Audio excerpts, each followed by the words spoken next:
Di ba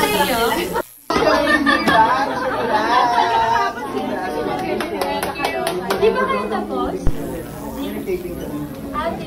Alam mo yung Welcome back mga kaaldab. Ito na naman po ang inyong lingkod, si Mr. Destiny, at pag-uusapan na naman po natin ang mga may init po na talakayan sa social media, lalong-lalo na nga po ang issue kay Catherine. Pero mamaya na po yan. Dito tayo sa Eat Bulaga. May bagong palabas na naman po raw, o kaabang-abang nga po raw ngayong Sabado ang mga mangyayari sa Eat Bulaga. Yan sa mga post po ng Eat Bulaga. Sabi ko nga po sa inyo, ramdam po nila ang pagbaba ng ratings. Di po ba?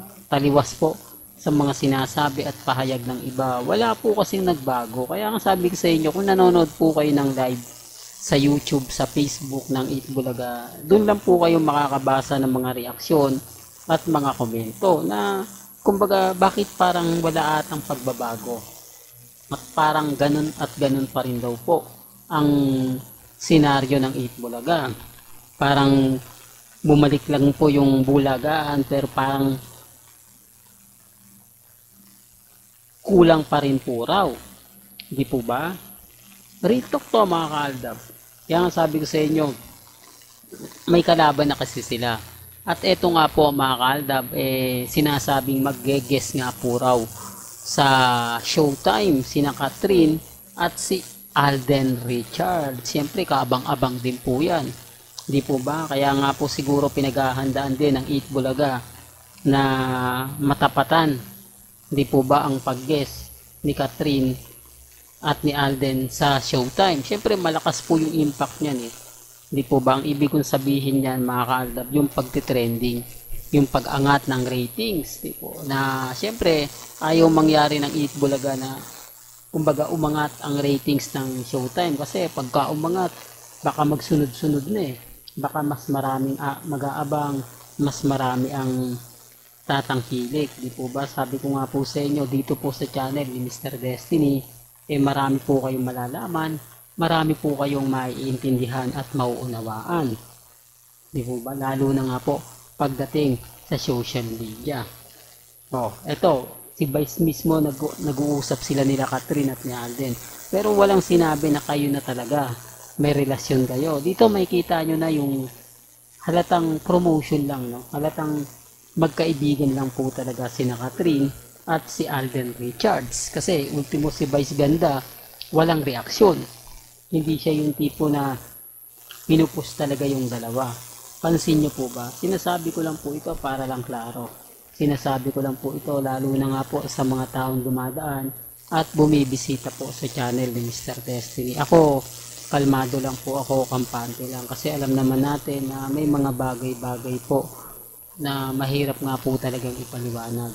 May mga bagay-bagay nga po na kumbaga kayo na po bahala mag-isip, kayo na po bahala mag-komento. Sa ngayon, hindi ako, kumbaga, ganito, hindi tayo nagsabi ng ganyan. Basta, kung ano lang naman po yung nakikita ninyo, napapanood, yan lang naman po yung ina-update natin. Diba? Balikan natin ang issue po kay Catherine. Grabe, no? Marami talagang nag-react na, ba't ganun ang kasuotan ni Catherine? Parang kinapos sa tela, sobrang sexy, kulang na lang pek-pek short, di po ba? Kita nyo naman po, konting angat lang na lang, talagang may kikita mo na kapag umupo, tapos yung side ng, kumbaga, parang kinapos nga doon talaga sa tela, parang kortina na pinutol lang, tapos ginawang, although sabi nga po ng iba, kung totoong may relasyon sina Alden at si Catherine, hindi papayag si Alden Richards na ganyan yung kasuotan. Di po ba? Hindi, totoo lang po. Although sabihin natin sexy si Catherine, pero hindi niya na kailangan pang ipalandakan. Hindi niya na kailangan ipakita pa yung kasingit-singitan. Di po ba? Kasi kung makikita yan ni Lola Linda, makikita yan ni Daddy Bay, nila Risa, nila April. Di po ba? Nakita niyo po ba nagganyan si Angel? Nakita niyo po ba nagsuot si Risa ng ganyan kahit si April sa mga pinupuntahan nila Alden Richards? Sa mga event ni Alden Richards sa Christmas party, di po ba sa Conchas Garden, sa Tagaytay, sa McDonald's, Sabi niya, never po. Kaya nga sinasabi ko sa iyo, conservative po ang pamilya ni Alden. Pero bakit pagdating dito parang hindi naman? Oh. At yung tanong po ni Alden Richie, yung tanong po ni Boy Abunda kay Alden, nakita nyo naman po yung katotohanan, di po ba? Maraming pasikot-sikot o maraming paligoy-ligoy si Alden Richards na hindi niya direktang sinagot. Tapos sabi ko nga po sa inyo kung kumbaga personal siyang pinakilala kay sa nanay ni Catherine o pinakilala ni Catherine si Alden Richards dun sa mama niya.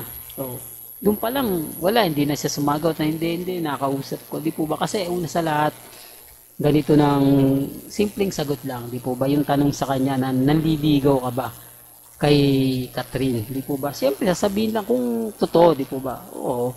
Sabi niya, nanliligaw ako na maganda si Catherine. Di po ba? Pero alam ko marami kong karibal, hindi ko ine-expect na ako sasagutin niya. Kumbaga kung ako talaga yung papalarin, di po ba? Maganda si Catherine, single naman siya, single din naman ako, walang lalaking hindi mabibighani sa kanya. O, yun yung tipong di po ba?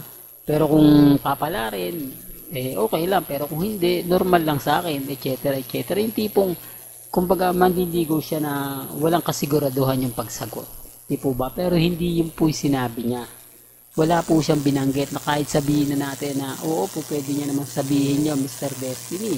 Para lang sa mga fans na nanliligaw nga siya kay Catherine.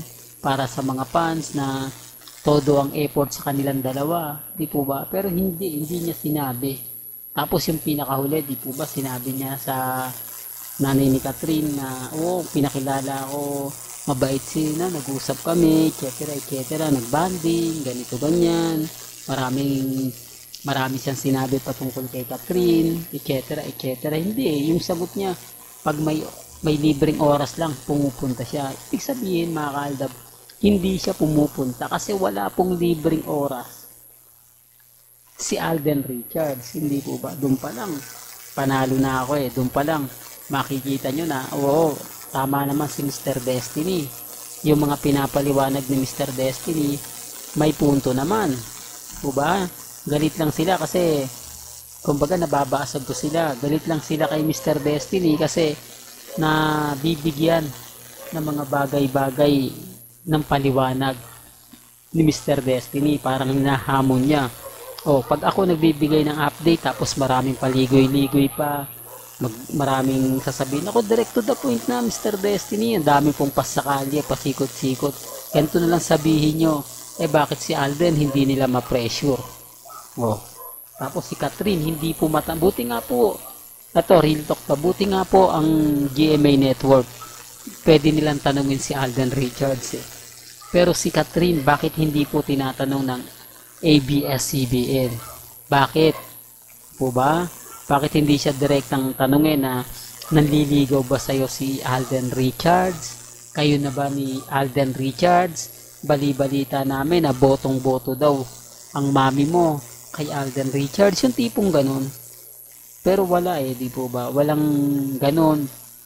Walang mga issue na talagang masasabi mo na may relasyon sila. Di po ba? Hindi, pinapaliwanag ko lang para lang klaro. Lalo na nga po sa mga taong kumbaga dumadaan at bumibisita po sa channel ni Mr. Destiny. Hanggang dito na lang po ang ating latest updates. Kaya kung gusto nyo pa po ng pinaka-latest at sariwang update, tumutok lang po kayo dito po sa channel ni Mr. Destiny para updated po kayo sa mga latest at sa mga bagong video po na ilalabas po natin maya-maya lang. Kaya kung bago ka lang sa channel na to, at isa kang two-blooded Aldab Nation na nagmamahal kina Mengay at Isoy, tama po ang channel na pinuntahan mo, kaya consider na po kitang bagong subscriber. At huwag mong kalimutang i-share ang mga video po natin sa mga mami, sa mga titas, at sa mga senyor. Hanggang sa muli, salamat po sa panonood at pakikinig.